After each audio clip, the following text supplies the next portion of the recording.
If you are a calm man, you have felt it. The shift in tone, the subtle testing, the way people grow uneasy when you do not react the way they expect. And if you are not, you have likely misread one. Mistaken restraint for weakness, silence for emptiness, until the moment you realized you could not move him. There are rules beneath social tension that most never study, signals that invite pressure and signals that quietly deter it. When a man does not rush to explain himself, does not defend his ego on cue, does not reveal what he wants or fears, something destabilizes in the room. People cannot calibrate, and what cannot be calibrated cannot be easily controlled. The room is quiet, not the peaceful kind, the kind where the air feels thicker than it should. Someone is present but nothing is being offered. No smile to decode, no posture begging for approval, no words filling the space to make everyone else comfortable. Just a man sitting still, calm, unreadable, and without realizing it, the room begins to bend around him. People shift in their seats. Someone clears their throat. Another speaks too quickly, too loudly, as if noise might restore balance. It rarely does. We are conditioned to believe that power announces itself. That confidence is loud. That dominance is expressive. But every so often you encounter something that breaks the pattern. A man who does not rush to explain himself, who does not signal his intentions, who does not compete for attention. And that absence, more than any threat, unsettles people. Silence is not empty. Silence is ambiguous, and ambiguity is dangerous. In social systems built on constant signaling, silence creates a problem. You cannot predict it. You cannot flatter it. You cannot easily provoke it into revealing its position. Calm men do not react the way they are supposed to. They do not perform outrage. They do not defend their ego on command. They do not leak information about what they want, fear, or plan to do next. And when you cannot read someone, you cannot control them. At first, silence is mistaken for weakness. People assume passivity. They test boundaries. They speak over him. They mistake stillness for submission until one moment shifts the entire atmosphere. A measured response, a delayed action, a decision made without explanation. Suddenly the room recalibrates. The silence was not absence, it was restraint. Calm men are not desperate to be seen. That alone violates an unspoken rule. Most hierarchies depend on visible hunger, the need to prove oneself, the urge to react. When someone steps outside that economy, the system does not know how to place them. Are they above it or outside it altogether? Fear often has nothing to do with aggression. It has to do with unpredictability. The calm man does not give you emotional leverage. He does not mirror your energy. He does not reassure you with transparency. His inner world remains sealed, and that makes people project. They fill the silence with their own anxieties. In a world addicted to display, stillness feels like a refusal. And refusal, quietly held, is one of the most destabilizing forces there is. Modern systems of power are loud by design. They reward visibility, constant motion, and emotional output. To be heard is to exist.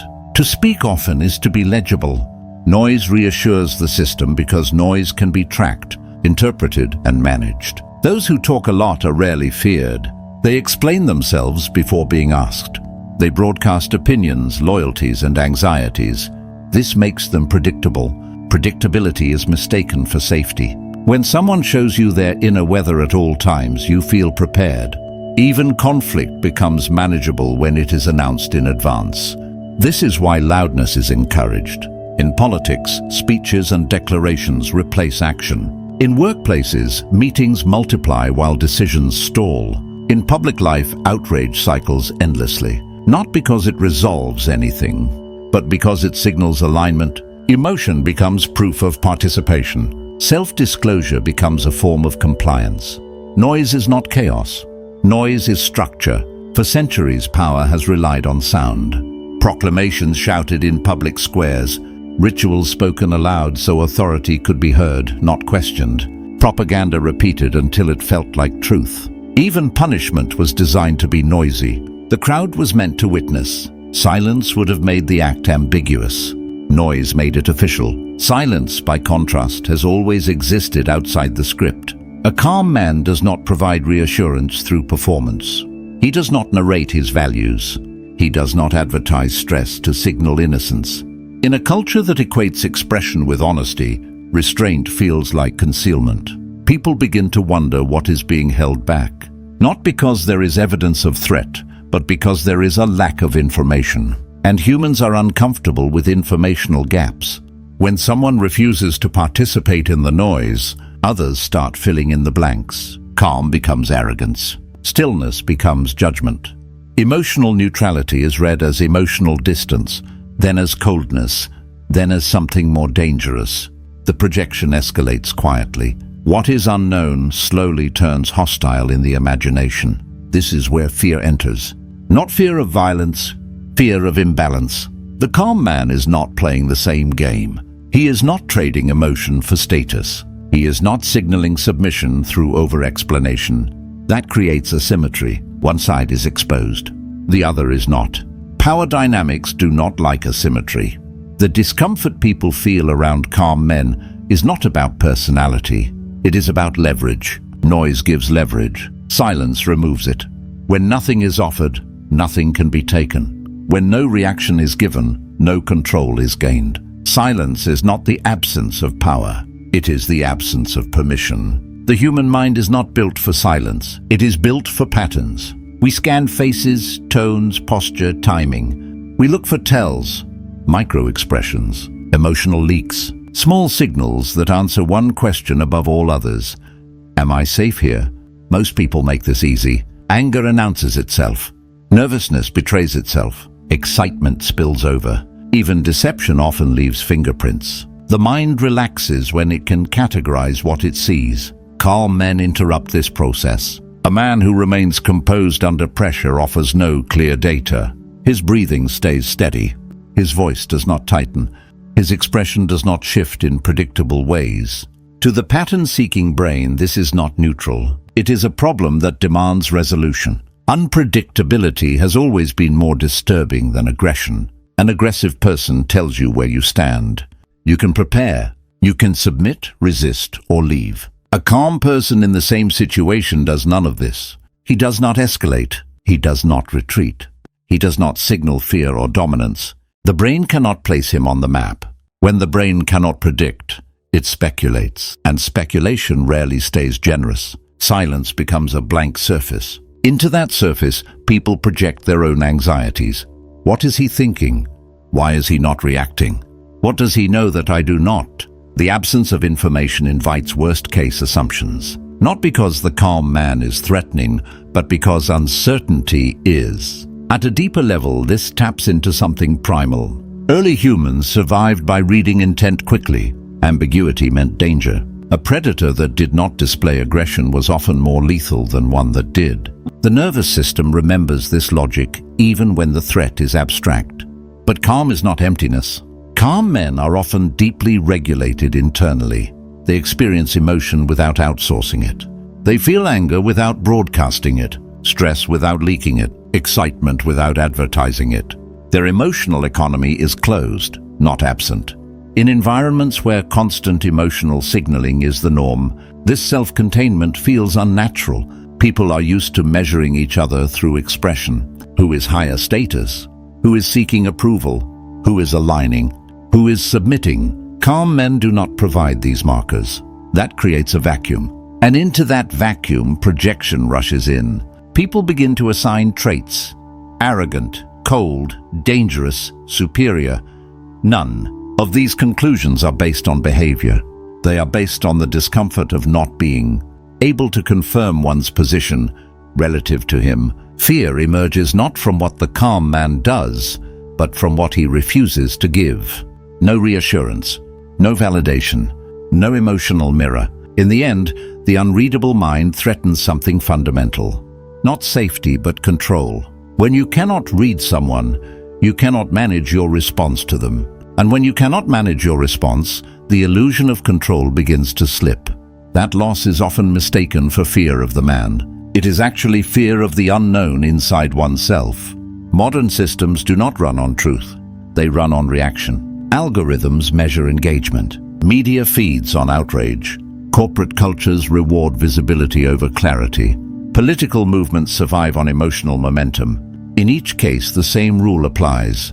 Respond quickly, respond visibly, respond emotionally. Stillness breaks the circuit. Calm men struggle in these environments, not because they lack conviction, but because they refuse to perform it on demand. They do not reward provocation. They do not amplify tension by reacting to it. When pushed, they pause. When baited, they withhold. To a system designed around stimulus and response, this looks like resistance. Non-reaction is interpreted as defiance. A calm man cannot be easily mobilized. He does not flare up on cue. He does not absorb slogans through repetition. He does not offer emotional data that can be harvested, predicted, or redirected. This makes him difficult to market to, difficult to manage, and difficult to place within simplified narratives. Systems prefer participants who are legible. Calm men are not. So the system reframes them: disengaged, apathetic, emotionally unavailable, even dangerous. Not because of what they do, but because of what they deny the system. Feedback, validation, fuel. Over time, pressure is applied. Explain yourself. Speak up more, smile, share how you feel. Show that you care. These demands are not about connection, they are about compliance. Silence is treated as a violation because it disrupts the emotional economy everyone else is participating in. Calm men are often punished socially for this refusal. They are excluded from conversations where emotional signaling is mistaken for contribution. They are mistrusted in environments that equate passion with loyalty. Their restraint is framed as distance even when it is discipline. What is rarely acknowledged is that emotional systems are fragile. They require constant affirmation to sustain themselves. Outrage must be echoed, anxiety must be shared, excitement must be mirrored. When someone refuses to validate the emotional tone of the room, the illusion begins to wobble. The calm man does not attack the system. He simply does not reinforce it, and that is enough. By refusing to participate in emotional theater, calm men expose how dependent these systems are on reaction. They reveal that much of what passes for conviction is actually momentum. Much of what passes for unity is synchronized emotion. When one person opts out, even quietly, it raises an uncomfortable question. What happens if the noise stops working? The suspicion directed at calm men is not personal, it is structural. They are reminders that emotional intensity is not the same as strength, that reaction is not the same as power, and that systems built on constant stimulation are far less stable than they appear. Calm does not challenge these systems loudly. It simply survives them without permission. Calm is often misunderstood because it looks like absence from the outside. No raised voice, no visible agitation, no emotional overflow to reassure others that something is happening beneath the surface. In a culture that equates expression with truth, this restraint is read as concealment. We have been taught to trust emotional leakage. Tears mean sincerity, anger means passion, anxiety means care. When emotion spills out, it feels honest because it costs something in public. What is controlled feels suspicious, as if it must be calculated. But calm is not emptiness. It is containment. Many calm men feel deeply. They register tension. They notice shifts in mood. They absorb more than they reveal. The difference is not in intensity, but in output. Their emotions are processed internally, not broadcast outward for validation or leverage. This creates a mismatch in relationships. People often accuse calm men of being cold or detached because they cannot see the emotional labor happening beneath the surface. Empathy is assumed to require visible reaction. When a man listens without mirroring distress, his presence is misread as indifference. When he does not escalate emotion to match the room, he is seen as withholding. What is actually being withheld is control. Calm is emotional sovereignty. A man who governs his reactions governs the tempo of interaction. He decides when things escalate and when they do not. He does not surrender his internal state to external pressure. This quiet control can feel threatening to those who rely on emotional intensity to steer conversations or assert dominance. Resentment grows in subtle ways. Those accustomed to gaining leverage through heightened Emotion find themselves disarmed. Provocation falls flat. Guilt does not land. Urgency loses its grip. The calm man does not deny feeling. He denies access. This is where calm is most often misdiagnosed. Observers assume repression. They imagine emotion being buried rather than managed. But suppression is involuntary and unstable. It leaks out sideways through irritability, bitterness, or sudden collapse. Calm, by contrast, is deliberate. It is chosen again and again in moments where reaction would be easier. The difference matters. One is pressure waiting to explode. The other is pressure that has already been integrated. Calm men are not disconnected from emotion. They are in relationship with it. They feel without being owned by it. And for a world that has learned to negotiate through emotional escalation, that kind of self-possession looks less like warmth and more like defiance. Coldness is assumed. Power is rarely considered. Not all silence is strength. This is where the line becomes dangerous. From the outside, calm and suppression can look identical. Both are quiet. Both resist reaction. Both refuse spectacle. But internally they are opposites. One is grounded.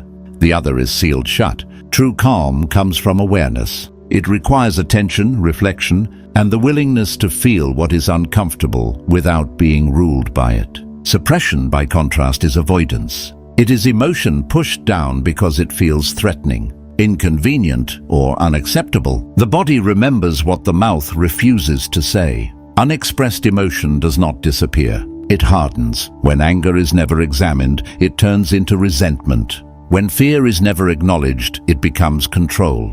When grief is never processed, it becomes distance. A man may appear calm while carrying a quiet fracture inside. Over time, that fracture shapes how he sees the world. This is where silence loses its power. Calm that is rooted in repression is brittle. It relies on constant restraint without release. Eventually, pressure leaks out sideways. Through cynicism, through withdrawal, through sudden, disproportionate reactions that seem to come from nowhere. What looked like control reveals itself as accumulation. This matters because calm is often romanticized. Stillness is praised without asking what sustains it. But composure that comes from disconnection is not mastery. It is postponement. The distinction lies in intent. Is the silence chosen or enforced? Is emotion being processed internally or simply postponed indefinitely? True calm allows for expression when it is necessary and honest. Suppression forbids it, even when it would bring clarity or repair. A grounded man can speak when needed. He can name his anger without being consumed by it. He can express pain without turning it into spectacle. His silence is flexible. It adapts to reality. A suppressed man cannot. This is the ethical edge of restraint. Calm is not moral by default. It gains its strength from consciousness, from the ongoing work of understanding one's inner state rather than denying it. Without that work, silence becomes a mask, and masks over time cost energy to maintain. The danger is subtle. A man may believe he is strong because he does not react. But strength is not the absence of reaction. It is the ability to choose response over reflex. This distinction protects the idea of calm from becoming hollow. It reminds us that real stillness is active. It listens inward before it holds outward, and it knows when to remain silent and when to speak, not to protect an image, but to stay whole. Calm men do not announce themselves in modern life. They move quietly through systems built on visibility, and for a long time they are overlooked. In workplaces, they are mistaken for passive contributors. In social groups, they are assumed to be disengaged. Online, they vanish into the background, drowned out by louder voices competing for attention. At first, this invisibility feels safe to others. The calm man is not dominating the room. He is not staking emotional claims. He is not performing ambition. So he is underestimated. His restraint is interpreted as lack of drive. His silence as lack of opinion. People speak around him freely, assuming there is no cost. Then something shifts. Competence reveals itself slowly and then all at once. A decision lands cleanly. A crisis is handled without drama. A boundary is set without escalation. The calm man does not explain how long he has been paying attention. He does not narrate the preparation that preceded the moment. To observers, the action feels sudden. It was not. It was simply quiet. This is where resentment begins. People realize they have been observed without being able to observe back. Conversations they assumed were inconsequential were remembered. Dynamics they thought were invisible were understood. The calm man did not need to signal awareness. He already had it. Fear follows close behind, not fear of aggression, but fear of unpredictability. The calm man cannot be rushed into revealing his hand. Pressure does not speed him up. Emotional escalation does not corner him. By the time others realize he is not reactive, they also realize they cannot control the tempo of interaction. In workplaces, this creates unease. Managers prefer employees who advertise effort and stress. Calm efficiency disrupts the narrative. When results appear without visible struggle, they threaten the emotional logic of the system. If calm works, what does all the noise justify?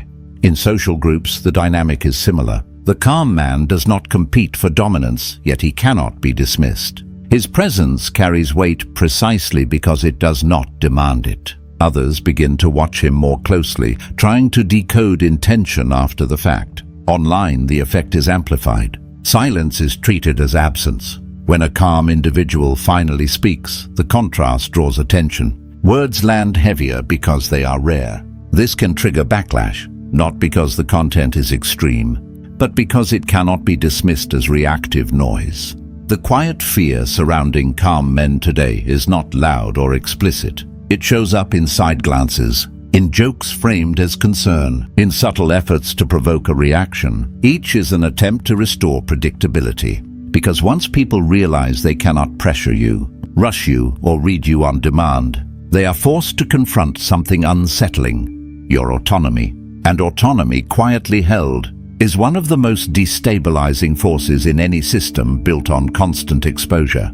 Power is often misunderstood as movement, as assertion, as the ability to impose will loudly and repeatedly. But beneath every visible structure of authority, there is something quieter at work. Leverage. Silence creates leverage because it withholds information. Restraint creates leverage because it signals control over impulse. A man who does not react on command is a man whose center of gravity is internal. He is not being pulled by the emotional weather of the room. This is where calm intersects with power. Calm men do not chase influence. They do not announce ambition or negotiate status through performance. Instead, they create gravity. Others begin to orient around them, watching for cues that never arrive. The absence becomes the signal. Stillness invites interpretation. People lean in. They listen more closely. They second-guess their own moves, not because the calm man demands attention, but because uncertainty draws it. When nothing is offered, others supply meaning themselves. Silence becomes a mirror. This dynamic is subtle, but it reshapes interactions. Those who speak constantly give away their position. Their reactions reveal priorities. Their emotions expose leverage points. Calm men keep their position concealed. They decide when to reveal and when to withhold. Restraint is not passivity, it is selective engagement. The calm man chooses his moments. When he speaks, it is often after others have exhausted themselves. When he acts, it feels decisive because it is not diluted by preamble. This creates an impression of authority without theatrics. Power responds to this, not with applause, but with attention, with caution, with recalibration. Others begin to test boundaries less. They offer explanations unprompted. They adjust behavior preemptively. The calm man does not request this shift. It happens around him. This is why calm is quietly feared. It exposes a law beneath the noise. That control over oneself precedes control over situations. That dominance does not require constant assertion. That the most influential position is often the one least defined. Calm men do not need to occupy the center of the room to shape it. Their presence alters the field simply by refusing to be moved. The reveal is not that silence equals power. It is that power reveals itself where reaction ends. Once you see this, the noise of the world starts to sound different. Less convincing, more compensatory, and the stillness, once mistaken for absence, begins to feel like the most deliberate force in the room. Calm is not something you put on. It is something that remains when there is nothing left to prove. Most people spend their lives negotiating with noise, responding, explaining, reacting before they have fully understood what they feel. Over time, this constant motion begins to feel normal, even necessary. Stillness starts to feel like absence rather than choice. But calm is not withdrawal from the world. It is clarity within it. To be unshakable is not to be unaffected. It is to be internally anchored, to know what deserves a response and what does not, to feel without being dragged. This kind of calm cannot be borrowed. It cannot be performed convincingly for long. It emerges slowly as a byproduct of self-understanding. When inner conflict quiets, outer noise loses its leverage. The world will continue to provoke. Systems will continue to demand reaction. People will continue to test boundaries, often unconsciously. Calm does not stop this. It changes how it lands. What once felt urgent becomes optional. What once demanded explanation begins to fade. This is why calm is so often misunderstood. It does not announce itself. It does not recruit followers. It does not promise control over others. It simply refuses to be controlled. And that refusal, quiet and steady, alters every interaction that follows. Return now to the room from the beginning. The silence is still there. The man is still seated. Nothing about him has changed, but the meaning has. The fear in the room is no longer confusing. It is not fear of harm. It is fear of irrelevance. Chaos cannot grip what it cannot shake. Calm men are feared not because they threaten order, but because they are immune to the forces that destabilize it. They do not need the room to agree with them. They do not need to dominate the narrative. Their stability exists independently of recognition. This is not an instruction. It is an invitation to notice where you leak energy through reaction, to observe how often noise dictates your tempo, to question whether your responses are chosen or inherited from the environment. Calm is not the absence of emotion. It is the presence of alignment. And once alignment is established, the world grows louder but far less convincing.